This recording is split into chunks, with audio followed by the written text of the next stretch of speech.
Hey, I'm Alex Radcliffe from Board Game Co, and this is News and Week in Review, where we're going to dive into a bunch of assorted news pieces, the topic of the week, the games of the week, all the usual thing, the videos of the week. I forgot about the videos of the week, that too. We're going to dive into all of that and more with links and timestamps to everything down below. Let's go ahead and get started off with news. News starting off with a Level Up retreat over here. By the time you're going to the site, hopefully ticket sales should be open either. See, by the time you go to the site, Level Up Retreat basically open up ticket sales for 2024. If you want to join us February 2nd to February 4th in Woodbridge, New Jersey, we'll be running a convention, again, for the second time, a playing board games convention with a bunch of other things, but the main focus being come on out, hang out, play games with others, you can play solo games. We have solo games too. You're welcome to do whatever you want, although I just don't know why you'd come as much for solo games alone, but you're still welcome to. But either way, Level Up Retreat, we hopefully opened up ticket sales by the time you see this, and if we didn't, then you can still plug your email down below and get the early bird notification. But hopefully by the time you see this, ticket sales are already opened up. From there, moving on, we have over here, this is ironic. This is so ironic that I love this. I love this right now. I'm going to leave this up because, this works over here. Basically, I can't, this is funny. Basically over here, this is a little bit of a warning and a heads up, especially because you are a YouTube audience, almost inherently by the nature of the fact that you're watching this video, you're a YouTube audience. And right over here on Business Insider, where they see I'm using an ad blocker over here, this is an article about the fact that YouTube is cracking down on ad blockers, which is funny.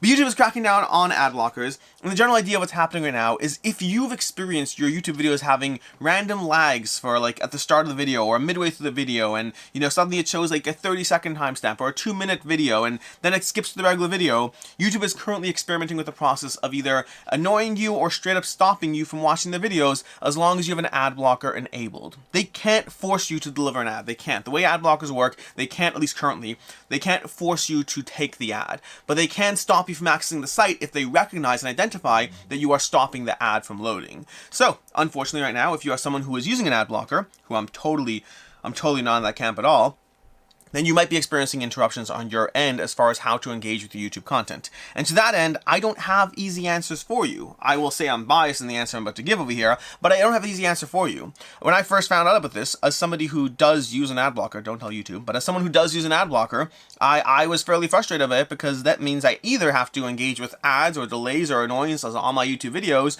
or alternatively, I have to pay for YouTube Premium. And so I paid for YouTube Premium. Well, it's not entirely true. I signed up for a 3-month free subscription to YouTube Premium, which you're allowed to do that over there. You can go ahead and sign up for 3 months free, and then they go ahead and hook you for like $14 a month or whatever it is. So I don't know what the decisions and options are in front of you, but if you do want, there is YouTube Premium. If you want to deal with ads, there's dealing with ads. Or if you want to find another platform, I will miss you. I'll miss you. It's going to be hard. I've come to enjoy our Saturday afternoon conversations, and I like you. I like you is what I'm trying to say.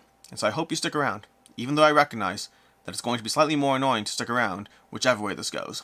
Anyways, moving on over here, we have Dicebreaker having an article on Rhino Hero laying off 650 workers in their current adjustment to their issues. A few months, maybe 2 months ago, I'm guessing, somewhere around that range, we covered that Haba Games was having issues financially, and they declared bankruptcy, I believe, if I recall correctly, but they unfortunately have to lay off 650 workers. Haba is a much larger company than most people realize, with a lot of entities underneath them. It's not, you know, just like, hey, we make Rhino Hero. It's a large entity with a large company, but they are laying people off, unfortunately. That is, it's not fun. I'm sorry to all those affected, and yeah.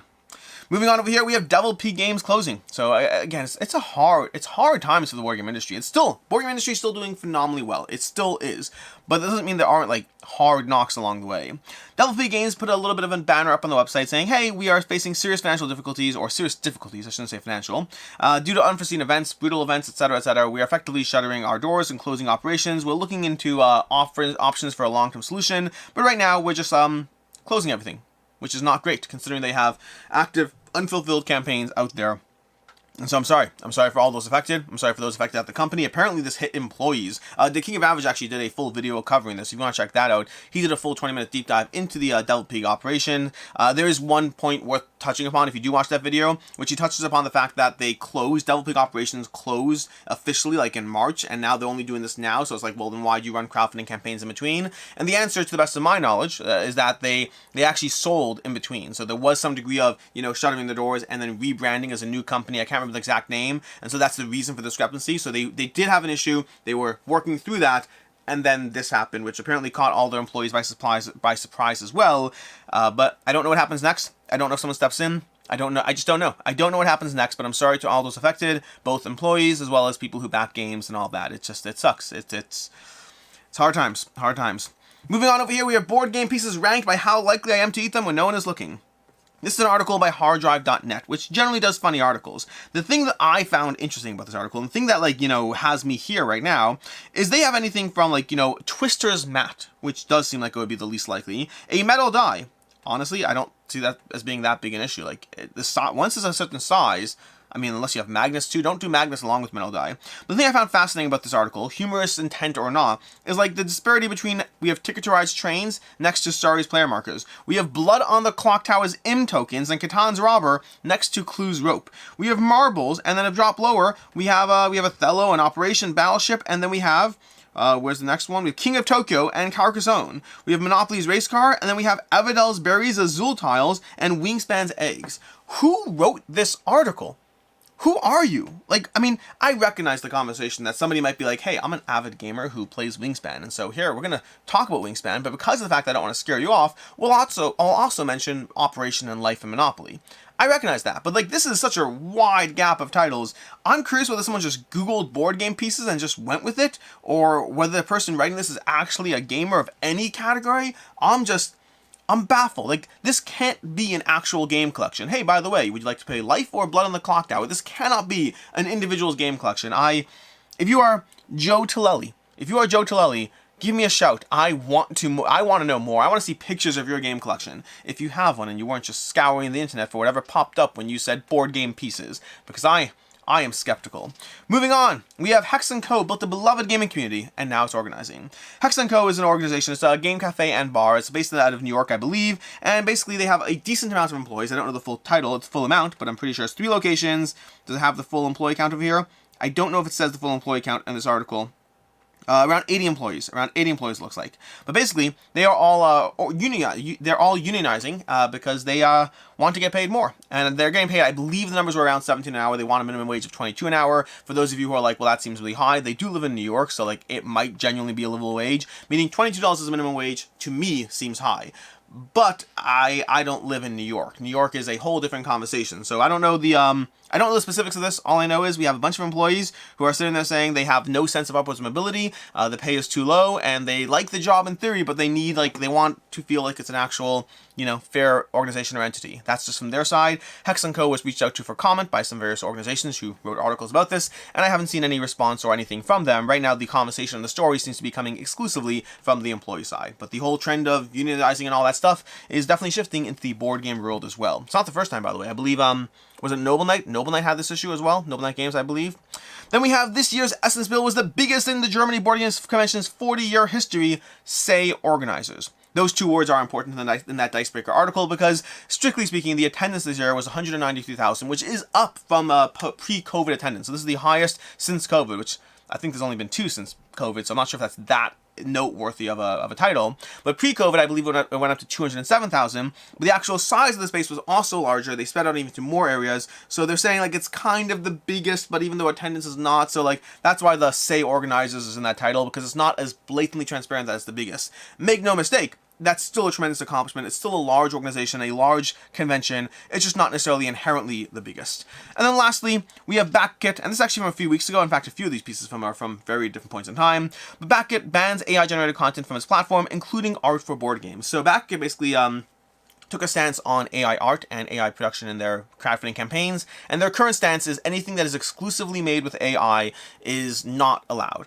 The terminology there is a little unclear as to how it actually will manifest in actual decisions, because so many things can be made partially with AI and then be touched up by a human. Like, so the lines and boundaries of what it takes to not be exclusively AI is currently unclear. BackerKit is putting out a statement or a stance on it, and to all those lovely folks in the comments down below who'll be like, Alex, you work for GameFound. What's GameFound's stance on AI? Currently, we don't have one. Currently, GameFound does not have a stance on AI. If that changes, we'll talk about it. Right now, lack of a stance on AI, just to be clear, does not mean that there aren't internal conversations and decisions that will be made on a case-by-case basis. We're just not putting out an official across-the-board stance at the moment. Part of the reason is, again, even this thing, like I recognize what BackerKit's doing, but even BackerKit's statement is a little vague as to how it actually will manifest in any next step conversation. So if you are looking for GameFound to put a stance out on AI, that's something you can definitely lobby your GameFound rep about, but right now there is not currently a stance on it.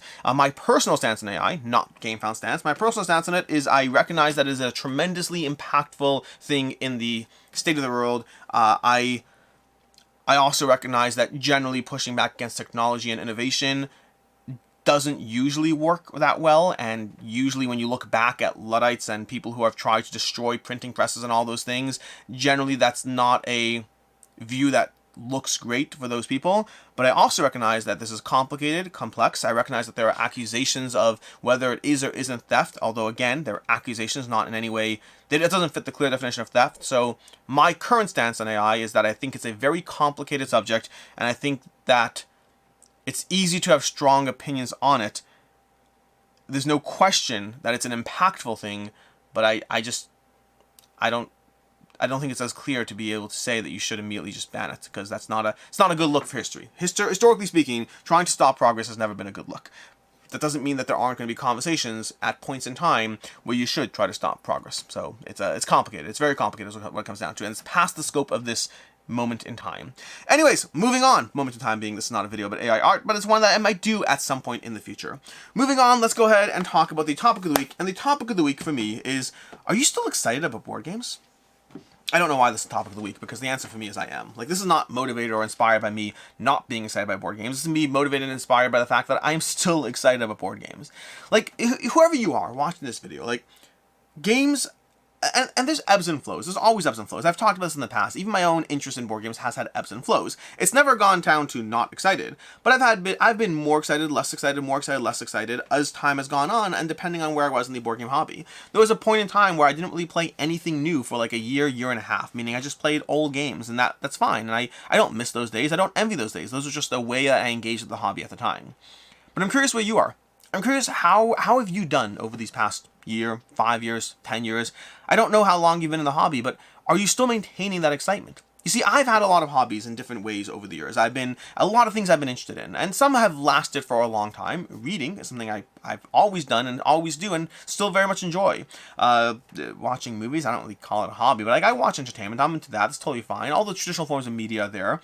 But like things like, let's say, I don't know, Guild Wars was a game I played for years and years and years and moved on from. Painting, I painted miniatures for like half a year and then moved on from that. I did Magic, like Magic the Gathering, for 4 years, 5 years. I did Magic, like Magic Tricks, for like 3 years. I juggled for a bunch of years. I did contact juggling for a bunch of years. I drew for years. I've had so many different hobbies. Warhammer, forgot about Warhammer. I've done so many different things across the years, and all of them have been hobbies that lasted for a certain number of years, and then I moved on from. And they've all had a permanent impact on my life. I can still sketch a face if I need to. I can still play a game of Magic the Gathering with my friends here and there. I just recently started playing Hearthstone again with my son, so they've all had permanent impacts on my life. But the only one that's lasted as long as it has, outside of reading, is board games. For me, board games has lasted a long time. My love for the hobby, my joy for the hobby, it's all still very present. And every once in a while I see someone on a Facebook group who's like, hey, I'm getting rid of all my games, unfortunately, because I'm just like moving on. And it always makes me sad. And it's okay. It's okay to move on. Like that's that. Do what you need to do for your life, for whatever reason, whatever your circumstances are, do what you need to do. Again, I've gotten out of hobbies too, and I'm not expecting anyone to shed a tear because of the fact that I don't do magic tricks anymore. I was into it when I was into it, and I moved on, and that's okay. But like, how are board games treating you? When a new game shows up at your door, are you still excited? When you see that Essen had like 800 titles that they were talking about, is that exciting to you? Or is it overwhelming? Is it too much? Is it just overbearing? Because there are conversations to be had around the fact that there's so much out there that it can also be overbearing. It can also be too much. It can also be exhausting to keep up with it. Because make no mistake, it can be exhausting to keep up with it. There's so much out there.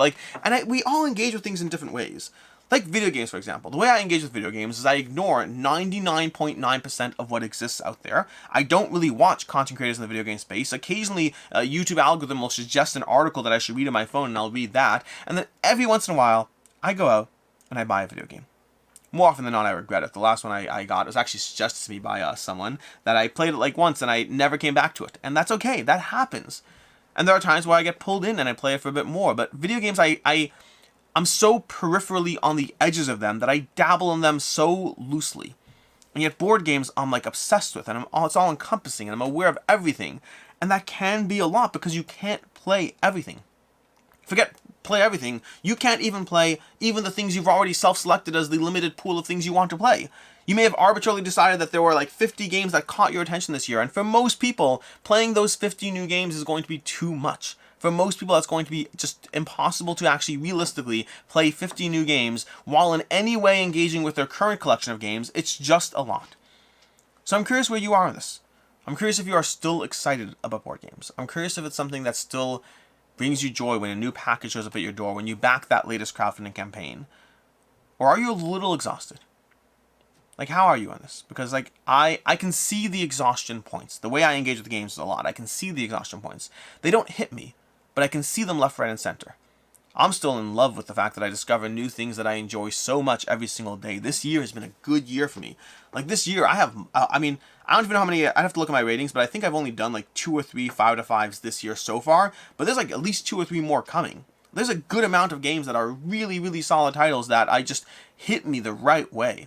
And they're exciting, and I can't wait to dive back in, and I can't wait to see more of them. So where are you? Are you excited, exhausted, or somewhere in between? I'm curious. Moving on to the week in review, starting off with what I played. Now, I've played a bunch of things. As usual, this is a small sampling of the games I've played this past week, starting with Turing Machine. I've been diving into Turing Machine on Board Game Arena. I've been playing through the daily challenges. My overall opinion of Turing Machine has not changed significantly. It hasn't. I still think Turing Machine is a game that I don't really have an interest in playing with other players because it feels like a solo game. And when I play it solo, I'm kind of arbitrarily confused as to what success actually looks like, because the way you can play is you can keep asking questions and then go ahead and, score at any point. So you can keep asking more and more questions. Or you can try to say, I think I have enough information, and go for it. And then sometimes you're right, sometimes you're wrong. So, like, the success aspects of Turing Machine, I don't get. I don't. And I don't plan on picking the game back up in person, but for right now, I've been enjoying playing it on Board Game Arena, and I've been doing like 1 or 2 challenges a day. I'll do the daily challenge, and I'll play like a random puzzle, whatever it is. And I am having fun with it.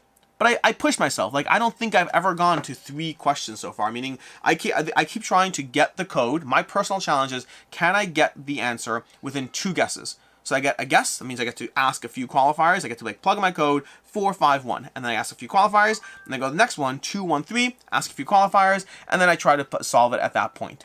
And I have about a 75-80% success rate with that. But the only way I can engage with Turing Machine is by making up my own arbitrary barrier to play it. Because again, it's not a multiplayer experience. It is a solo experience that ultimately doesn't really have solo criteria. So it's in a weird place for me where I'm both engaging with it and enjoying it, while also being like, I don't know what this game is for me. Anyways, moving on from there, we have Codenames Duet, which I'm still happily playing. I've been playing Codenames Duet weekly for the past several weeks. I've been just enjoying diving into it. It still holds up. Codenames is still one of my favorite, one of my most played. Codenames in general is my best cost per play. If you watch my video, I did a whole video series on my best and worst cost per plays, and Codenames, in general Codenames, not even Codenames Duet, was the best cost per play. Codenames Duet was its own separate category because you paid for it separately, and that means you count the play separately. And so Codenames Duet also has a good cost per play, but not as good as Codenames, but it's probably going to get there because I think I play that one more in general in just terms of catch-up. And then Trailblazers. I hadn't played Trailblazers in several, like maybe a month or 2, I don't know exactly, but I broke out Trailblazers this past week, and it's still good. It's still a fun experience, which I expected. I mean, most games don't go from being really, really fun to really, really not fun in that short a time frame, but I'm enjoying Trailblazers still. It still holds up, both solo and multiplayer. It is still a good time, and I still highly recommend it. It's just fun to go through the solo challenges of trying to figure out how to lay your cards and score your points and hit the criteria, alternatively to play it with others. That's a good example of a game that the solo and multiplayer both work because of the way the challenges are set up. I think that Turing Machine needs a better solo system as far as what the actual win criteria is, and that would make me, again, I'm still playing it right now because it's online, but I will not get it in person. I would never play it in person unless I was playing a multiplayer, so I just don't see the point of getting it because that's not the way I like experiencing it. And with that, let's go ahead and move into the videos of the week, starting off with this past Saturday.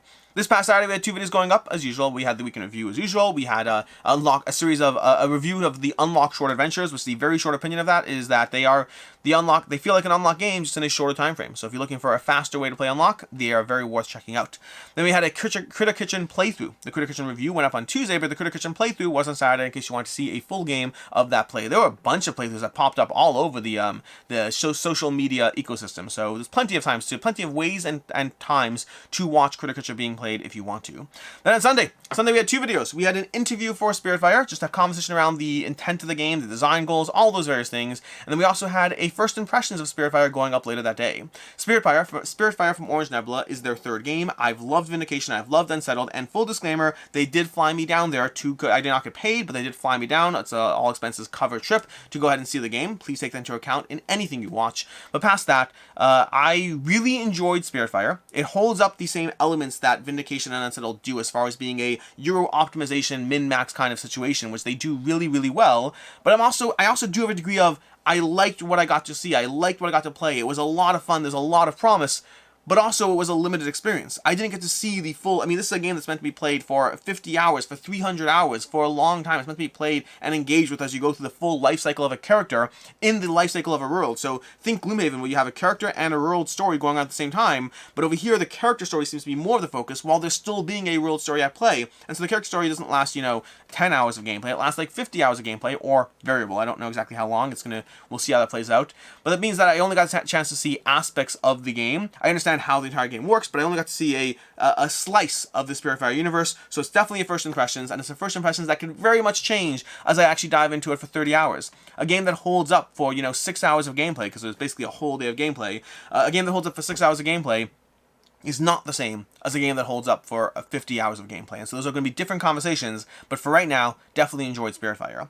Then we had Monday. Monday we had 2 back and not to back, going through a lot of crafting campaigns. It was a busy Monday with, we had The Witcher, The Path of Destiny, we had Marvel Dice Throne over there, Marvel Dice Throne missions. There were a bunch of happening campaigns. Both of those, by the way, will be getting their own Should You Back It videos, in case you want to check those out. Well, they're not up yet, but they will be towards the end of the campaigns. Then on Tuesday we had a review for DreamEscape going up, and not review, I apologize, a preview of DreamEscape going up. DreamEscape is a campaign on GameFound. It is a choose your own adventure-esque RPG Cthulhu type adventure for solo. That's what it is. But we have a preview of that going up on Tuesday. We also had later on Tuesday, we had a Critter Kitchen review going up. I overall enjoyed Critter Kitchen. I gave it a 4 out of 5, but it's a tentative 4 out of 5 because I do worry. That's one of those games where I am right now with it, I definitely enjoy it. Definitely happy to dive back in. I've played it several times and I'm happy to jump straight back into the game. I also wonder whether it's a game that I'm going to hold on to long term because of it's one of those games that even as I've played it, my opinion has gone a little bit down the more I play it because I'm getting the experience I want, and it's meaning every game has a limited number of plays before it starts to feel, for me at least, before it starts to feel like I've seen what the game has to offer. And many games, I don't, like we talked about Vindication or like Unsettled and whatnot, and like those are games that I'm so far from that point that who knows. But for Critter Kitchen, as much as I enjoy it, each time I've played it, I felt like I've seen a little bit more of the world, and I'm kind of like at a point where, I guess where I am with it is it's a 4 out of 5, but it's one that I don't know how long that 4 out of 5 will last. Like, I do not think it's a forever game for me. I think it's like a, hey, this stays in your collection for a year kind of game for me. Then lastly on Tuesday, we had another preview for, oh my gosh, Secrets of the Lost Tomb. We had a preview for Secrets of the Lost Tomb going up. That's another GameFound campaign. That's a dungeon crawler, a 10th anniversary of their dungeon crawler from Everything Epic. Then on Wednesday we had a review for Wizards of the Grimoire as well as Shifting Sands. A disclaimer that the publisher did do paid content on Wizards of the Grimoire originally, so they did a paid preview back then, but I've really played the game. I've played the game, Devin did the preview, I've since played the game and enjoyed the game so much that I reached out to them about Shifting Sands and said, hey, I'd love to cover this, and so I got to play Shifting Sands and cover it. It's more of the same, so it's not really a big difference in the game. If you like Wizards of the Grimoire, you'll like Shifting Sands. If you didn't like Wizards of the Grimoire, Shifting Sands is going to do nothing to change your opinion, but I really like Wizards of the Grimoire. I think it's a very clever system. I give it a 4.5 out of 5. It is incredibly well done. It's one of the better dueling games I have in my collection. Like when I'm thinking of like dueling games of cards, like it's Radlands and Wizards of the Grimoire are going to be like the 2 top-notch ones I have. Then later on Wednesday, we had Classified Information. It's going to be a review of Classified Information, a 2-player deduction game of trying to, like 18-card game, trying to figure out what your opponent's code is and break through it. It's a fun system. It's good. I enjoy it. Didn't necessarily blow my mind because there's a limit of how much you can really do with the system. It's the one that I had fun with, but I think that's where I am for me. It's gave it a 3.5 out of 5. Then later on Wednesday, we had a unboxing for Divinity Original Sin. It's an unboxing and rambling of the Divinity Original Sin game, which is a game that I both backed and canceled, but then they reached out to me to do covers of the game, and so the unboxing is not paid content. They're doing a paid preview and a paid gameplay, but the unboxing is one that I wanted to do myself because I want to talk about the game in general. So if you want to check that out, out, you can go ahead and do so. Past that, we have Thursday. Thursday had 10 games I have no reason to like as much as I do. Either that or I call it top 10 guilty pleasure games. One of those two titles over there. But that's basically what it is. They are 10 games that I know how much I like them, but I can't justify why I like them that much. So we went through a whole bunch of titles from Valeria Card Kingdoms to Baron Park to who knows what, just talking about the fact that while I do think they're good games no matter what, the ratio or the relevance of how much I enjoy them versus how good I think they are, there's a disparity there, but I still enjoy them. Hence the whole guilty pleasure. I know I like them, and I just like, it's weird sometimes. Sometimes you're sitting in a situation as a reviewer and you're like, by the way, Pipeline, I gave Pipeline a 2 out of 5. I actively do not enjoy Pipeline. I think it's a great game, but I tried playing it multiple times and I'm like, this is not a fun experience for me. And I give Pipeline a 2 out of 5, and then we have like, Valeria Card Kingdoms like a 4.5 out of 5. Like, what is wrong with me? That disparity feels off. But I don't care. That's how I feel, and I'm going to tell you how I feel. Then we have Friday. Friday we had a review for Force Shuffle. This is a review with Ricky. Really enjoy Force Shuffle. I think it's very, very clever, very well done. It's just a ton of point scoring. It is a little chaotic. It is a little crazy. If it's not a game for you, I completely get it. You also have to be okay with just like wide amounts of point spread. But if you are okay with that, it is a very satisfying experience to play through. Then later on Friday, we had a Hey, That's My Fish review. It's a good game. It doesn't hold up to the same extent that I loved it back in the day. Not because it's gotten worse, but because other games have gotten better. For me, Hey, That's My Fish is a tactical, abstract 2-player game. It can be played up to 4. To me, it's a 2-player game in which you're trying to get as many fish as possible while forcing your opponent's penguins into bad situations. And I get more out of games like Ragnarok's or Terra Nova that do the same thing. So it's not to tell you that My Fish has gone down. It's 3.5 out of 5. I still think it's great. I still recommend it. I just recommend other games above it. And then lastly on Friday, we had a review for Jokkmok, The Winter Market. This is going to be a WizKids game. Very charming game. It's a solid gateway game. It's also a 3.5 out of 5 for me. It did not blow me away. It's fun, it's enjoyable, and the charm level is off the charts. So I recommend it as a good gateway game with a high degree of variability. And ultimately for me, the gameplay was a little on the lighter side and not one I feel the need to hold on to. And then from there, we have the games. We have the videos going up today. We're going to have a review for Ticket to Ride Berlin and San Francisco, a dual review. Those are 2 small box games in the Ticket to Ride City universe. And then we also have a review for Bestiary of Sigillum. It's a re-review because I cover more stuff. I actually covered I did a review of the prototype back during the crowdfunding campaign, and now I'm covering it again because they have the full collector's edition and solo modes and all these things, and I want to dive back into it and talk about the experience. And then that brings us to the game, the videos going up next week. We're going to have a bunch of things. We're going to have, first of all, speaking of all these 3.5s, I have a video going up called 3.5. A 3.5 isn't a recommendation. That's going to be the video, or something along those lines as far as the title. But that's a whole conversation around the nature of the fact that a 3.5 genuinely is not me recommending the game. It's not. There are games I really recommend, and those are going to be 4s and aboves. When you're at a 3.5, I don't know what I'm telling you. Watch the video next week, whatever. It's fun. It's fun. Honestly, you don't have to watch the video. The entire title tells you it all. But if you do want to watch me ramble about it and go into a bit more detail, you can go ahead and do that. And then we'll also have all the upcoming campaigns for November will be going up as well next week. So if you want to check out all the crowdfunding campaigns going up in November, that will be up there. Which brings us to the games on the table. As usual, games on the table are games I'm hoping to be diving into this week. We have Halls of Hegra, a solo game I've heard good things about. I would love to dive into this. I don't know if I will. We have Zombicide DC's, or DC's a Zombicide game. This one, hopefully I've already played it by the time you're watching this, but I hope to be playing it again, well, after you're watching this. Then we have the art project from the OP. This is art by Vincent Detroit. It looks amazing. I'm very intrigued by this cooperative art game. I hope to play this. We'll see if I do. And then if I really get lucky, Ticket to Ride Legacy is one that I've already played the first scenario of, but I am hoping, this is sealed, I played it at Gen Con. I already played the first scenario of this one, but I'm hoping to be able to dive into this and really start my journey across America. I think it's America. I mean, it's Legends of the West, so it should be. In any case, and until next time, I'm Alex Radcliffe from Board Game Co. Hope you've enjoyed being here. I hope you have an excellent weekend, and as always, I hope you have a good one.